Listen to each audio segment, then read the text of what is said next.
All right, everyone, welcome back to Digging Deeper.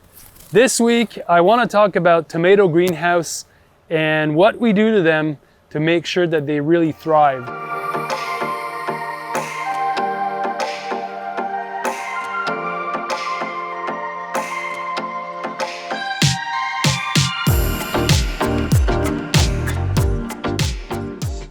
All right, first things first, I want to thank everybody that subscribed to the channel. It's been really encouraging in the last few episodes. We've had a lot of interest in what we're doing, and this is important for me. This is part of what I want to do, is share some of the insights that I think people need to have in order to be successful market gardeners. So first of all, these are indeterminate tomato plants, and that means that they'll grow endlessly. When we're finished at the end of the season, we have plants that are 20 foot long, and every week they'll grow to about 10-12 inch when they're in the right conditions. And they are, because they're in a greenhouse, they have optimal climate, they have the amount of water that they need, and we also give them all the training and the support that they have to, which is the plant is growing on a string. The string is connected to a wire that's above in the greenhouse.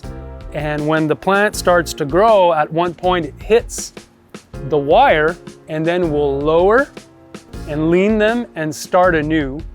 And every week our work in the greenhouse is to come and take the suckers out. We'll twist the plant around the main string so that it's going up and straight. And at one point we'll also remove some of the lower leaves. We'll go not with these, because these are cherry tomatoes, but for the beef, we'll also count the number of fruit per clusters, making sure that the plant is not overloading. So when you put all these things together, the plant density is really important. We have optimal plant density in this greenhouse, and the limiting factor for growth becomes light availability, because these plants are so tight together. That's how we get to maximize revenue per square foot and really make a killing with these tomatoes. So light becomes the limiting factor, and that's why we have these white plastics on the ground, because they reflect more light and it makes a difference. And so you'll see a lot of seasoned growers that are planting tomatoes in soil that have white flooring, and it's because of that. But here we also see that it's white on black. And that also plays an important role, because the black plastic keeps the soil like a mulch would do. So it's a plastic mulch, and it keeps the moisture here.